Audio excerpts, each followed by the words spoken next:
रेवत राजा की बेटी रेवती से बलराम जी का ब्याह हुआ। अब आई ठाकुर जी की बारी।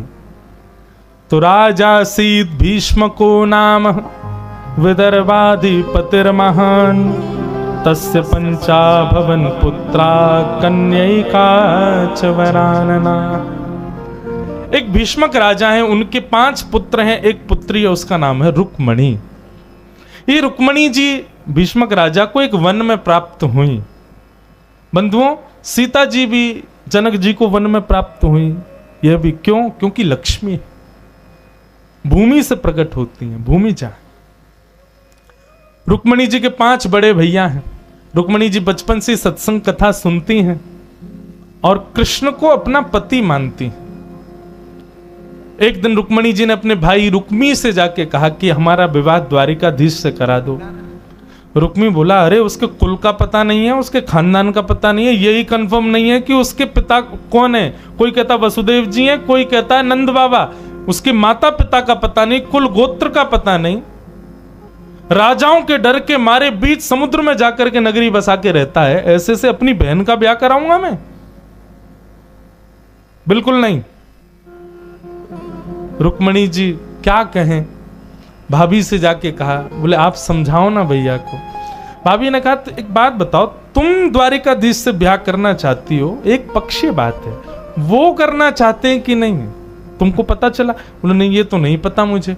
बोले पहले ये तो कंफर्मेशन करो कि उनको तुमसे ब्याह करना है कि नहीं। कैसे करूं? बोले पत्र लिखो। तब रुक्मणी जी ने पत्र लिखा।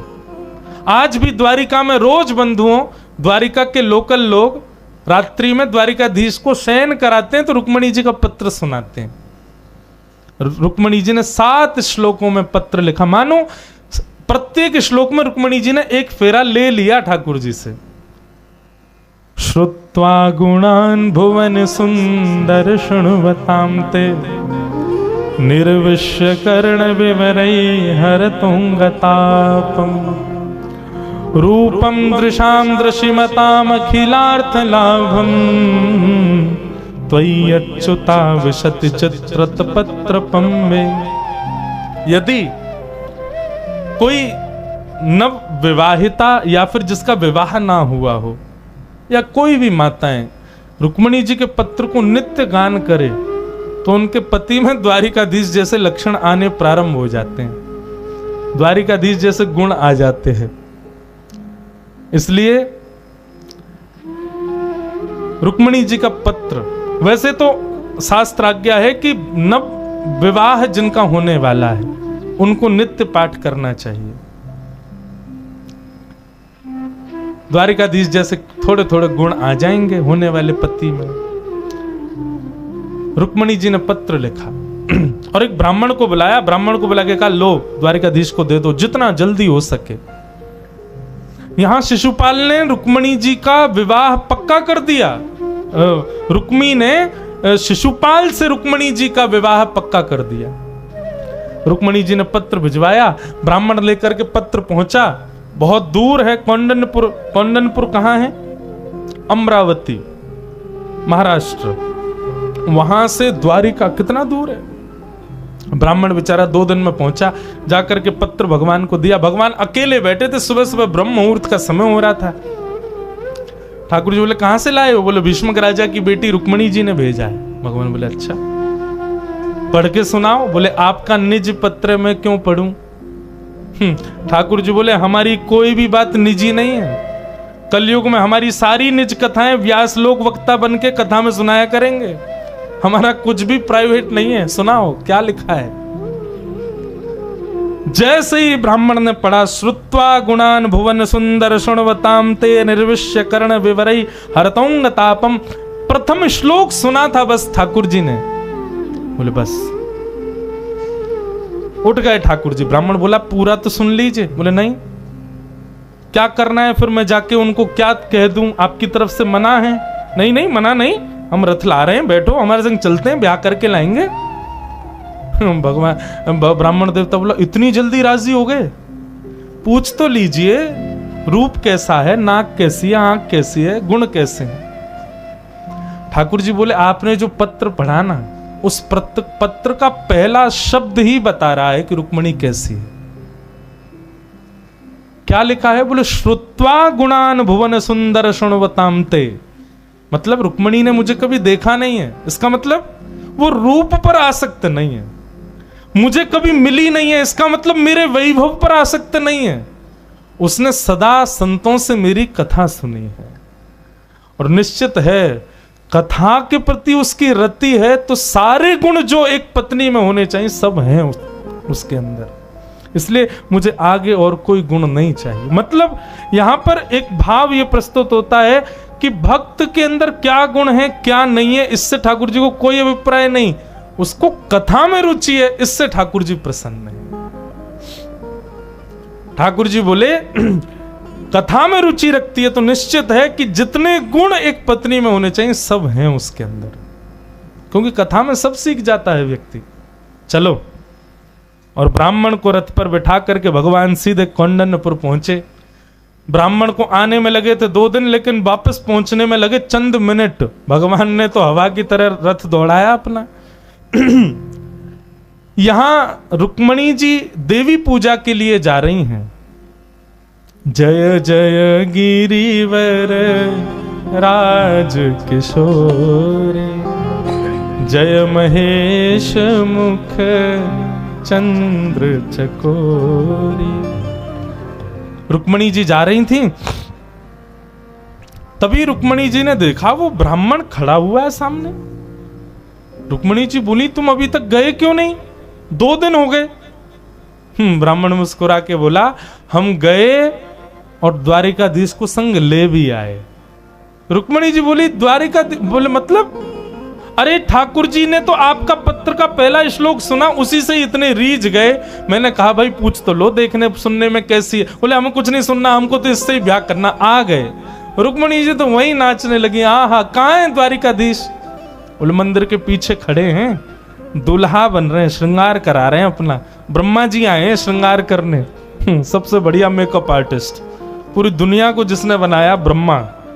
हम सबके रूप नैन नक्श सब ब्रह्मा नहीं बनाए। अब सोचो ठाकुर जी एक तो सुंदर, ऊपर से ब्रह्मा श्रृंगार और करने आया, तो सोचो कितने सुंदर लग रहे होंगे। रुक्मणी जी के तो अब ठौर नहीं है, अब तो रुका ही नहीं जा रहा है। मंदिर में गई, देवी को पूजा प्रणाम की। प्रणाम करके जैसे ही पीछे मुड़ करके देखा, पीतांबरी पहने हुए, टेढ़ा सा मुकुट सिर पर धारण किया है, सुंदर घुंघराले केश, अलकावलियां फहरा रही हैं। पीतांबरी में से सुंदर सुगंधी आ रही है। कटाक्ष कमल जैसे नेत्र हैं ठाकुर जी के, मधुर मुस्कान है। इतना सुंदर रूप। रुक्मणी जी को एक बार तो मूर्छा जैसी आने लगी ठाकुर जी को देख के। संभाला। ठाकुर जी समीप आ रहे हैं, यहां से रुक्मणी जी समीप जा रही हैं। चाल ढाल रूप माधुरी पर सारे सैनिक रीझ गए। सैनिक रुक्मणी जी की रक्षा के लिए आए थे, लेकिन कोई तो बोला, अरे इसकी चाल तो देखो। बोले चाल छोड़, कमर देख कैसी गज की तरह मटक रही है कमर। बोले कमर छोड़ो भैया, इसका वक्ष देखो कितना सुंदर। बोले मेरी तो गर्दन से नजर ही नहीं हट रही, ग्रीवा कितनी सुंदर है। एक बोला, भैया नेत्रों को मत देख लेना, नहीं तो घायल हो जाओगे। मैं अपनी कथा में एक पद गाता हूं। जादू भरी तेरी आंखें जिधर गई, जादू भरी तेरी आंखें जिधर गई, जादू भरी तेरी आंखें जिधर गई, जादू भरी तेरी आंखें जिधर गई। ओ नैनों की कटारी वारी वारी छुई छुई छतियां से उतर गई। नैनों की कटारी वारी वारी छुई छुई छतियां से उतर गई। ओ जादू भरी तेरी आंखें जिधर गई, जादू भरी तेरी आंखें जिधर गई, जादू भरी तेरी आंखें जिधर गई, जादू भरी तेरी आंखें। ठाकुर जी के नेत्र खंजन जैसे हैं।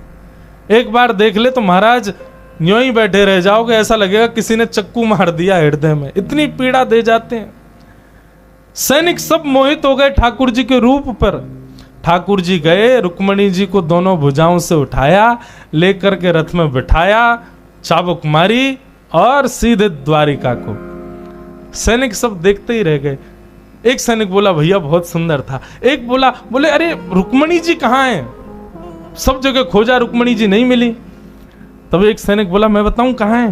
बोले कहाँ है? बोले वो आया था ना सुंदर सा, जिसके रूप चाल ढाल सब देख रहे थे। बोले हाँ वही ले गया अपने साथ। सब लोग बोले अरे ले गया, तूने रोका क्यों नहीं? हम तो उसके रूप पे मोहित हो गए थे, तुझे तो दिख रहा था ना कि वो ले जा रहा है, तूने क्यों नहीं रोका? बोले सच्ची बताऊं, जब वो अकेला चल रहा था तब तो वो बहुत सुंदर लग रहा था, पर जब वो रुक्मणी जी के संग आया ना तब तो वो इतना सुंदर लग रहा था, इतना सुंदर लग रहा, मुझे लगा जोड़ी बहुत बढ़िया है, एक बार ले जान दो इसको, बाद में देख लेंगे, एक बार जाने ही दो। और रुक्मणी जी का हरण करके ठाकुर जी ले गए। पीछे भगवान का साला भी भागा, रुक्मी, उसने कुछ अपशब्द कह दिया यशोदा मैया को लेकर के। ठाकुर जी ने तुरंत रथ खींचा, रोक दिया। रुक्मणी जी बोली मेरे भैया हैं, कुछ कहना नहीं। भगवान बोले नहीं, साले साहब हैं, बस प्रसाद दे के आते हैं अभी। नीचे उतर करके भगवान गए, ऐसा युद्ध किया, आधी मूंछ आधी दाढ़ी आधे केश मूड़ दिए। बोले आइंदा यशोदा मैया के बारे में कुछ कही तो सोच लेना हम क्या करेंगे। बलराम जी तभी पहुंच गए तो बलराम जी ने रोका, नहीं तो भगवान तो गोविंदाय नमो नमः करने वाले थे। बलराम जी बोले लाला ये सारो है तेरो, पूरा ब्याह यही करवावेगो, यही कन्यादान करेगो, यही बहू को विदा करके सब काम में यही काम आवे वारो, पूरे जीवन भर यही ते काम पड़ेगो, या को मत मारे। बलराम जी ने युद्ध संभाला। ठाकुर जी रुक्मणी जी को लेकर के द्वारिका पहुंचे। वसुदेव देवकी जी ने लाला को समझाया, बोले लाला ब्याह तो कम से कम डट के कर ले, एक जगह रुक के कर ले, तेने सबरे काम ऐसे ही किए, उठ पटांग ऊपर नीचे दौड़ भाग के, ब्याह तो आराम से कर ले। ठाकुर जी बोले अब आपकी इच्छा, देखो इनको हमसे ब्याह करना है और हमारी भी इच्छा है कि हम भी इनसे ही ब्याह करेंगे, आपको यदि योग्य लगे तो आप हमारा ब्याह करा दो। देवकी मैया बोली जब इतनी माता पिता की आज्ञा की इच्छा ही तो फिर हरण करके क्यों लाए हो? ठाकुर जी बोले हमने हरण नहीं किया, इन्होंने पत्र में लिखा था कि परसों हमारी सगाई होने वाली है, उससे पहले हमारा हरण कर लो, नहीं तो हम प्राण त्याग देंगे, इसलिए हम हरण करके लाए। ठाकुर जी मर्यादा नहीं तोड़ते, रक्षा की प्राणों की। वसुदेव जी ने पुनश्च रुक्मणी जी को कौंडन्यपुर पहुंचवाया और पत्र लिखा राजा भीष्मक को कि आप अपनी नगरी सजाओ, हम अपने लाला की बारात लेकर के आ रहे हैं। बंधुओं भागवत में वर्णन है कि एक भी व्यक्ति राजी नहीं था रुक्मणी जी के पक्ष में ठाकुर जी से विवाह के लिए। क्यों? कोई कह रहा रंग अच्छो ना है, कोई कह रहा कि माता पिता को पतो ना है, कोई कह रहा हमने सुनिए टेढ़ो है वो बांके बिहारी, टेढ़ उसकी कमर टेढ़ी है, उसके पैर टेढ़े हैं, उसके सिर टेढ़ा है, सब ऐसे ऐसी बातें बनाते। रुक्मणी जी ने ये भाव ठाकुर जी को पहले ही बता दिया कि हमारे वहां कोई राजी नहीं है, सबको लगता है कि आप टेढ़े हो, कारे हो, ऐसे हो। ठाकुर जी बोले रुक जाओ अभी आते हैं हम। ओ महाराज ऐसे तो ठाकुर जी बड़े सुंदर, लेकिन जब दुल्हा बनकर के कौंडन्यपुर आए तो वर्णन आता है कि अटारियों पर सालियां सरहेज खड़ी रहती हैं गारी सुनाने के लिए दुल्हा को, तो गारी तो दे रही थी। जब तक ठाकुर जी नीची नजर करके खड़े थे तब तक तो गारियां ठाकुर जी को दे रही थी। जैसे ही ठाकुर जी ने ऊपर देखा सखियों को, कटाक्ष से जैसे ही देखा तो जो गाली द्वारिकाधीश को देनी थी वो गाली भीष्मक राजा को देने लगी, उल्टी गाली अपने परिवार को देने लगी। ओहो, ठाकुर जी की रूप माधुरी पर सब रिजवार हो गए, जो देख रहा है वही बलैया ले रहा है। और सब अब तक जो द्वारिकाधीश की निंदा कर रहे थे सब रुक्मणी जी से जाके कह रहे हैं तेने कौन सी तपस्या की जो ऐसे पति मिले, रूप देखो, सौंदर्य देखो, गुण देखो, चाल देखो। हाँ हाँ, ऐसे बंधुओं ठाकुर जी का विवाह रुक्मणी जी के साथ में सुसंपन्न हुआ। बोलो रुक्मणी रमण भगवान की। 2 मिनट बड़े भाव से गाओ, सब लोग सांवरिया बोलना है। ब्याह है ठाकुर जी को, अपनी जगह खड़े है कि नेक ताली बजाए दो, नेक बारात सी लगे तो सही कि हाँ नेक ब्याह भयो है। हो मोहे प्यारो लागे सावरिया, मोहे प्यारो लागे सावरिया, आज दुल्हा बने हैं सावरिया, ओ बड़े सुंदर सजे हैं सावरिया, ओ ये तो द्वारिका के राजा सावरिया, ओ जग के प्रतिपालक सावरिया, मोहे प्यारो लागे सावरिया, ओ मोहे प्यारो प्यारो लागे सावरिया, आज दुल्हा बने हैं सावरिया, ओ बड़े चोखे सजे हैं सावरिया, ओ बड़े नीके सजे हैं सावरिया, ओ बड़े प्यारे लगे हैं सावरिया, मोहे प्यारो लागे सावरिया, मोहे प्यारो लागे ओ मोहे प्यारो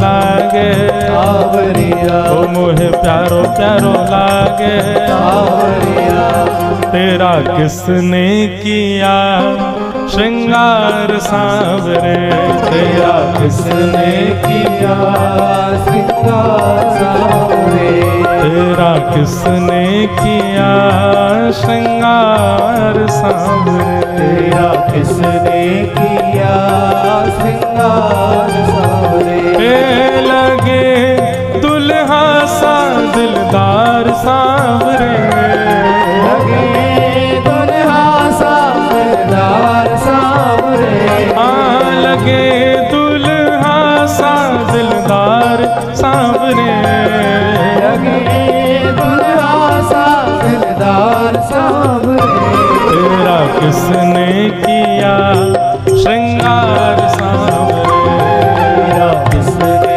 किया श्रृंगार सांवरे, ओ मस्तक पर मलयागर चंदन के सर तिलक लगाया मस्तक पर मलयागिर चंदन के सर तिलक लगाया, मोर मुकुट कानों में कुंडल इत्र खूब बरसाया और मुकुट कानों में कुंडल रत्न खूब बरसाया, महकता रहे ये दरबार सांवरे महकता रहे ये दरबार सांवरे, ओ महकता रहे ये दरबार सांवरे महकता रहे ये दरबार सांवरे, तो तेरा किसने किया श्रृंगार सांवरे तेरा किसने किया श्रृंगार सांवरे, ओ तेरा किसने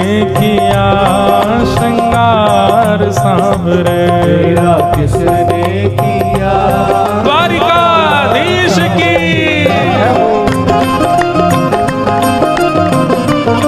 रुक्मणी मंगल की बधाई हो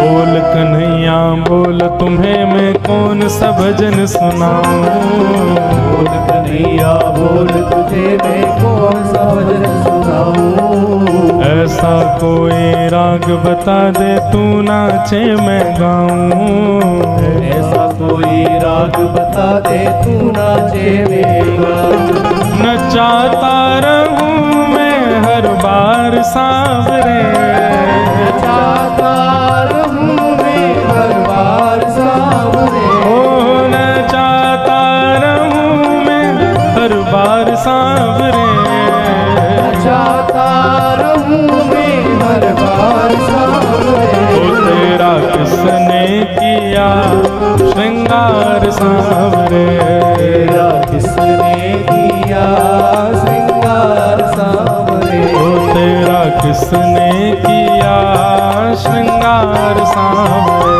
तेरा किसने किया श्रृंगार सांवरे, ओ श्रृंगार सांवरे श्रृंगार सांवरे, श्रृंगार सांवरे